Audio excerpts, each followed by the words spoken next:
আজ ৮ আগস্ট ২ বছর আগে এই দিনে যাত্রা শুরু করেছিল ডক্টর মোহাম্মদ ইউনূসের নেতৃত্বে অন্তর্বর্তীকালীন সরকার।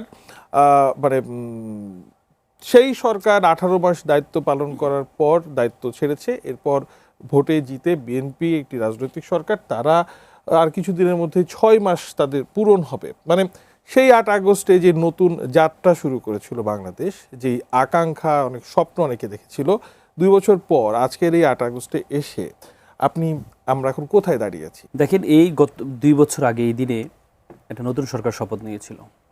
যে সরকারটা সংবিধানে ছিল না, শুধুমাত্র মানুষের আকাঙ্ক্ষা, will of people, solemn expression of will of people, জনগণ অভিপ্রায়ের কারণে জনগণ ছাত্র জনতা আন্দোলনে নেমেছিল। আন্দোলনে নেমে তারা বলেছিল যে রাষ্ট্র সংস্কার চাই, সাময়িক অসুবিধার জন্য ক্ষমা চাচ্ছে তারা। তার মানে এই যে জনগণ এই যে আন্দোলনে নেমেছিল, তার আন্দোলনে নামার মূল কারণেই ছিল রাষ্ট্রটা একটু সংস্কার হোক। এই যে চেয়ারটা, আমাদের যেই প্রধানমন্ত্রী যে চেয়ারটা, এটা কিন্তু একটা ফেসিবাদের একটা চেয়ার। কেন আমি যদি শব্দটা এইভাবে বলি, এই চেয়ারকে যে পরিমাণ ক্ষমতা দেওয়া হয়েছে, আমি বলি না যিনি বসে আছে তিনি ফেসিবাদ, আমি বলি যে চেয়ারটা ফেসিবাদের মানে একটা রিফ্লেকশন। কেন? কারণ এই চেয়ারে যিনি বসে তাকে যে পাওয়ারটা দেওয়া হয়েছে, আপনি প্রধানমন্ত্রীকে আমাদের সংবিধান যে পরিমাণ পাওয়ার দিয়েছে, রাষ্ট্রপতির মধ্যে কোনো পাওয়ার নেই। প্রধানমন্ত্রীকে যে পরিমাণ পাওয়ার দিয়েছে, যাকে সবার ঊর্ধ্বে প্রধানমন্ত্রী বললে কোনো কিছু রং না, প্রধানমন্ত্রী যা বলবে সবই ঠিক। এটাই চেয়েছিল আমাদের ছাত্র জনতা, এই যে প্রধানমন্ত্রী এবং রাষ্ট্রপতির মধ্যে ক্ষমতা একটু ভারসাম্য করা, ব্যালেন্স অফ পাওয়ারের ব্যালেন্সটা থাকতে হবে। এই যে রাষ্ট্রপতিকে আপনার সব কিছু প্রধানমন্ত্রী অনুমতি ছাড়া রাষ্ট্রপতি কয়েকটা কাজ করতে পারেন, এর বাইরে কোনো কাজই করতে পারেন না। এই জন্যই আন্দোলন করেছিল যে রাষ্ট্রটা একটু সংস্কার চাই। কিন্তু আলটিমেটলি এই যে গণ অভ্যুত্থানের পরবর্তীতে এই যে নতুন সরকার আসলো, গণ অভ্যুত্থান শেষ হলো, গণ অভ্যুত্থানের পরে ২ বছর অন্তর্বর্তীকালীন সরকার ছিল, তাদেরকে জনগণ ৩টি কাজের দায়িত্ব দিয়েছিলেন।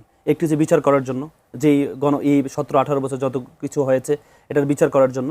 দ্বিতীয়তে তাদেরকে দায়িত্ব দেওয়া হয়েছিল যাতে হচ্ছে এই যে রাষ্ট্রীয় যে সংস্কারগুলো, গুরুত্বপূর্ণ সংস্কারগুলো, এই সংস্কারগুলো করা।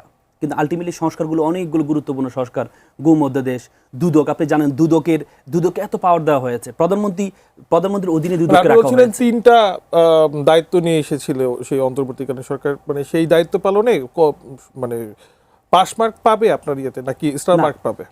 তারা তো উদ্যোগ গ্রহণ করেছে, তারা কিছু অধ্যাদেশ করেছে, গুরুত্বপূর্ণ অধ্যাদেশগুলো, গুম অধ্যাদেশ, দুদকে, পুলিশ কমিশন, এখন এটা অধ্যাদেশগুলো করেছে। কিন্তু পরবর্তী সরকারের কাজটা কি ছিল? পরবর্তী সরকারের কাছে সেটাকে কন্টিনিউ করা। কিন্তু আমরা দেখেছি গুরুত্বপূর্ণ যে অধ্যাদেশগুলো আছে সেগুলো ল্যাপস করে দেওয়া হয়েছে। আপনি ব্যাংক অধ্যাদেশকে সংশোধন করে 18 ক যুক্ত করে যারা ব্যাংক খেকুক ছিল তাদের হাতে আপনি ব্যাংকে উঠিয়ে দেওয়ার প্রয়াস করেছিল। পরবর্তীতে বিরোধী দলের আন্দোলনের ফলে সেটি থেকে আবার ব্যাক এসেছে। কিন্তু আপনি এই যে গুম অধ্যাদেশ, বারবার বলা হয়েছে গুম অধ্যাদেশটা আমরা সুন্দর করে আমরা সংযোজন বিয়োজন করে আমরা এটাকে এই যে প্রস্তাব, গুম অধ্যাদেশের রিসেন্টলি যে প্রস্তাবনাটা দেখেন, গুম অধ্যাদেশে গুম করে কারা? গুমকে এর আগে যে অধ্যাদেশটা অন্তর্বর্তীকালীন সরকার প্রস্তাবনা দিয়েছিল, সে অধ্যাদেশের মধ্যে ছিল গুমের তদন্ত করবে কমিশন। আর এখানে বলা হয়েছে গুমের যে অভিযোগটা করতে হবে কার কাছে? পুলিশের কাছে। যারা গুম করবে তাদের কাছে করতে হবে। এবং দ্বিতীয় আরেকটা ওনারা সংসদের মধ্যে নিয়ে আসলে সেটি হচ্ছে যদি পুলিশের যদি জবাবদিহিতা নিশ্চিত করা যায়, পুলিশের সংস্কার করে যদি জনবান্ধব একটা প্রতিষ্ঠানে গড়ে তোলা যায়, তাহলে পুলিশের উপরে আস্থা তো ফেরাতে হবে।